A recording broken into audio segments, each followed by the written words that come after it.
Hello and welcome, I'm Fahd Husain. Islamabad has become once again the place where the world comes to see whether reason still has a chance. That is not an exaggeration, it is simply a description of where we are tonight.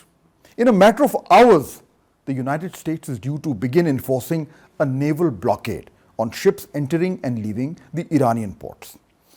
Not the entire Strait of Hormuz, technically speaking, but all traffic to and from Iranian ports and coastal areas on the Gulf and the Gulf of Oman. It is a dramatic step. It is an escalatory step, and it is being taken at a moment when the entire world is still trying to recover from the shock of how close this conflict came to spiraling completely out of control. And here's the proof of it. Now, effective immediately, the US President says the US Navy, the finest in the world, will begin a process of blockading any and all ships trying to enter or leave the Strait of Hormuz. So, as soon as the talks in Pakistan ended without a breakthrough, this is the next step that the American president has taken. And then he went on to say the US to blockade ships entering or exiting Iranian ports on April 13 at 10 a.m. Eastern Time. As usual, thank you for the attention to this matter, a term which now the Iranian are also using to troll him.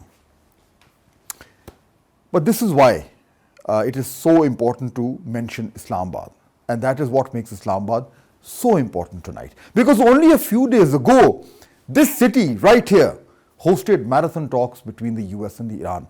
More than 20 hours of negotiations, serious delegations, serious stakes, and yet the talks ended without a deal. Not because diplomacy had run out of road, but because both sides came to the table convinced they still had enough leverage to dictate terms. Washington came here hoping it could secure through negotiations what it had failed to secure through bombardment and coercion. The Iran came here convinced that after surviving military pressure and maintaining control over the most important choke point in global energy trade, it had no reason to surrender on core demands. That is the real story of why the talks stalled. Not because diplomacy is impossible, but because one side arrived still behaving like the victor, and the other side no longer felt defeated. This is what the Iranian foreign minister said about the talks, and it's important, very important. He said, in intensive talks at the highest level in 47 years, Iran engaged with the US in good faith to end the war, but when just inches away from the Islamabad MOU, we encountered maximalism, shifting goalposts, and blockade. Zero lessons learned. Goodwill begets goodwill, enmity begets enmity. I think the important thing to note here is he was saying inches away from an Islamabad MOU, which goes to show that obviously things were moving in a good direction and then suddenly something happened. This is, of course, the uncomfortable truth now that the blockade is here, and it clearly exposes what happened and the consequences of failure. The United States, let me just say very clearly, is not acting like a power that has won. It is acting like a power that is frustrated, a power that escalated militarily, failed to get the outcome it wanted, then came to Islamabad hoping diplomacy would produce a cleaner version of victory. When that did not happen, the answer was more pressure. And that is what this blockade is, in simple words, a pressure tactic, a way of saying if we cannot force the result through war, perhaps we can force it through economic and maritime coercion. But that is not the behavior of a side that is in command of the situation. It is the behavior of a side that is trying to recover ground it thought it had already secured. Look at the sequence. President Trump first announced on social media that the US would begin blockading any and all ships trying to enter or leave the strait. Then, CENTCOM clarified that what will be enforced from 1400 GMT on Monday is a blockade of traffic entering or leaving Iranian ports and coastal areas, while neutral transit through Hormuz to non-Iranian destinations would still be allowed That distinction matters. It tells you Washington knows the risks of trying to shut the whole strait. It also tells you this operation is less a clean act of control and more a calibrated attempt to ratchet up pressure without owning the full consequences of a total closure. And even now, Washington is struggling to build support. Trump suggested other countries would join, but Britain is not expected to be involved. NATO allies, including Britain and France, have refused to join the blockade.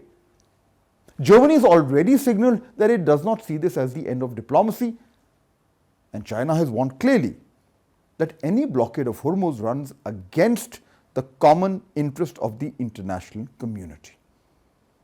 In other words, even among America's partners, there is no enthusiasm for marching deeper into a strategy that may prove operationally difficult, politically isolating, and economically self-defeating. And plus, to add insult to injury, operationally difficult it will also be. Now, the legal definition of a blockade is clear enough. It is a belligerent operation designed to prevent vessels of all states, enemy and neutral, from entering or leaving specified enemy-controlled coastal areas. But the law on paper is not the same thing as control at sea. Iran is not some passive actor waiting to be squeezed. It still retains missiles, drones, mines, and the ability to threaten US assets and Gulf infrastructure. It still has the ability to make any mine clearing or interdiction operation costly. It still has the ability to raise the risk premium on every tanker, every insurer, every refinery buyer, and every government trying to plan the next week of energy supply. Even the discussion of this blockade has already pushed benchmark oil prices above $100 a barrel, while physical cargoes are trading at huge premiums, suggesting the paper benchmarks still understate the depth of real-world disruption. And that is before we even get to the core strategic problem. Iran did not come out of the war in the position Washington expected. That's the bottom line. It retained missiles and drones. It retained a stockpile of uranium enriched to near bomb-making levels. Its leadership survived. Its ability to disrupt Hormuz survived. And that means Tehran entered the Islamabad talks not as a state begging for relief, but as a state that believes it has leverage. And that leverage is not abstract. It is visible in the strait. It is visible in the fuel markets. It is visible in every nervous conversation taking place from Asian refineries to European finance ministers. If you are Iran, why would you give up the one instrument that has forced the world to pay attention unless you are getting something real in return? That is the simple logic behind Tehran's position. And whether one likes it or not, it is not irrational. This is why the disagreements in Islamabad were so hard to bridge. The Americans were still asking for zero enrichment inside Iran, for the transfer abroad of Iran's highly enriched uranium stockpile, and for broader concessions linked to Tehran's regional posture. Iran, for its part, insisted on linking any agreement to broader regional realities, including Lebanon, and on retaining meaningful leverage over the Strait of Hormuz as an enforcement guarantee. At bottom, the dispute was about sequencing and power. Washington wanted front-loaded Iranian concessions with gradual relief later. Tehran saw that as a trap. Washington believed military escalation had improved its negotiating hand. Tehran believed surviving that escalation had strengthened its own. And so the talks produced what fragile diplomacy often produces at this stage. Not war, not peace, but a brittle equilibrium. And here is where Pakistan's role becomes even more important. Because when both sides walk away blaming the other, but neither side closes the door to further engagement, the channel matters. The venue matters. The state that can still speak to both sides matters. And that state, tonight, is Pakistan. We should say that plainly. Islamabad did not produce a deal this weekend, but Islamabad did produce something else, and right now that may be just as valuable. It kept diplomacy alive. At a moment when escalation would have been the easier outcome, Pakistan kept the process from collapsing into finality. That is not a small thing. In crises like this, keeping the line open is often the difference between a failed round of talks and the last round of talks. And those are not the same thing. This is also why all talk of success and failure, all of this, it needs more discipline. The talks have not produced peace. We all agree on that. But the blockade will not produce peace either. The military track has already demonstrated its limits, and the economic maritime pressure track is now being tested in conditions that are politically and commercially combustible. The truth is that no side currently has a clean path to its maximal aims. The Americans cannot simply bomb their way to a settled outcome. Iran cannot simply weaponize Hormuz indefinitely without inviting dangerous counter-pressure. And the rest of the world cannot sit by while energy routes and supply chains remain hostage to the ego, ambition, and strategic overreach of competing capitals. And that is why talks must not just resume, they must succeed. And which brings me, unfortunately, to Israel, rogue Israel, terrorist Israel. There are many ways to describe what Israel has done in this conflict. But the most accurate one perhaps is also the simplest. It has been the biggest spoiler for peace. And it is a terrorist and rogue state. Not just because of what it has done militarily, but because of the logic it introduced politically. A major account of how this war began shows that Israeli leaders sold Washington on a story of quick, decisive gains, that Iran's capabilities could be broken in weeks, that retaliation would remain manageable, that the strait would not become the central strategic problem, and that the risk of escalation were lower than the risk of action. And none of that has turned out to be true.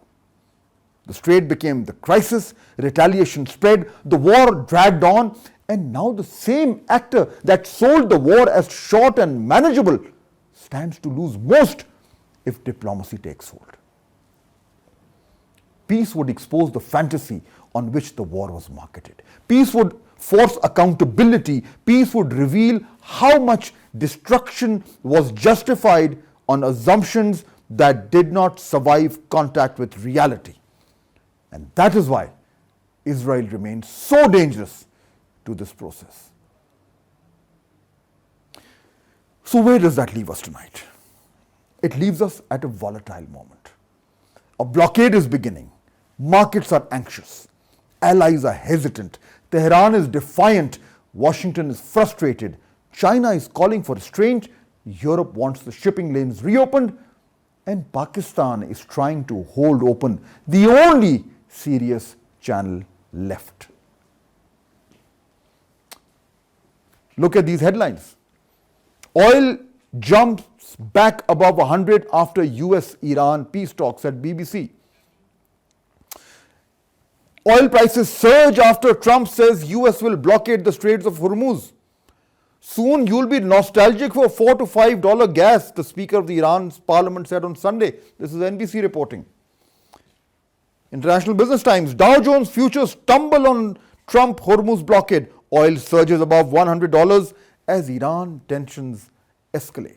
And if you look at the oil prices, the Brent crude, which is the most important one, is now already at $102 and is, of course, increasing because of the uncertainty. I'll show some more data for you which will reinforce what I'm trying to say. If you look at this chart now, clearly, again, this is where the talks were happening. So this is the price of international rates of oil, and then see once after the talks broke down how it's sharply escalated and gone all the way up and now almost very near 105. This obviously reflects the uncertainty which is now reigning everywhere. And this explains it further. If you know that this is the oil that is coming out of the Persian Gulf, because of the blockade, now we are going to have supply chain issues. The important thing to note here is that 76% of this oil out of the Persian Gulf is going to Asia, 7% to the United States, and 9% to Europe, which means that as the blockade happens, the supply will go down, there will be more pressure, prices are going to rise even more, and we are looking at, of course, much more economic chaos, which means that the role of China will become more important. It already has, because we've seen some statements coming out of China, which means that they may end up playing a more proactive role. One of the key reasons why that's going to happen is because, as you can see here, 45% of China's imported oil passes through the Straits of Hormuz, making China a major buyer of Middle Eastern oil. Shows very clearly in this chart the oil flow to China, and of course the other data about where it gets its oil from. So the China factor, of course, is now going to kick in. This means that the core argument is now impossible to avoid. The US is not blockading from a position of clear victory, but from a position of strategic disappointment. It could not get through war what it wanted, it could not get through talks what it wanted, and now it is trying to create new leverage at sea. But that is a dangerous game, because pressure is not the same thing as progress, and coercion is not the same thing as control. The only real way out of this is still the same way out that existed before the bombs, before the threats, and before the blockade notice to mariners. A negotiated settlement. Not a maximalist settlement, not a humiliating surrender dressed up as diplomacy, a negotiated settlement. One that deals honestly with sequencing, with sanctions, with enrichment, with regional security, and with freedom of navigation. One that recognizes that neither side is in a position to dictate terms as though the battlefield settled the matter. It did not. And that is why Islamabad still matters. Not because it delivered a miracle of the weekend, but because it remains the one place where the conversation can still continue, where both sides can still be pushed towards realism, where the world can still hope that reason will prevail over pride. And that is what Pakistan has offered. Trust. And tonight, when so many powerful people seem determined to prove how much damage they can still do, trust may be the most important thing in the world. Trust in diplomacy, trust in dialogue, and above all, trust in Pakistan.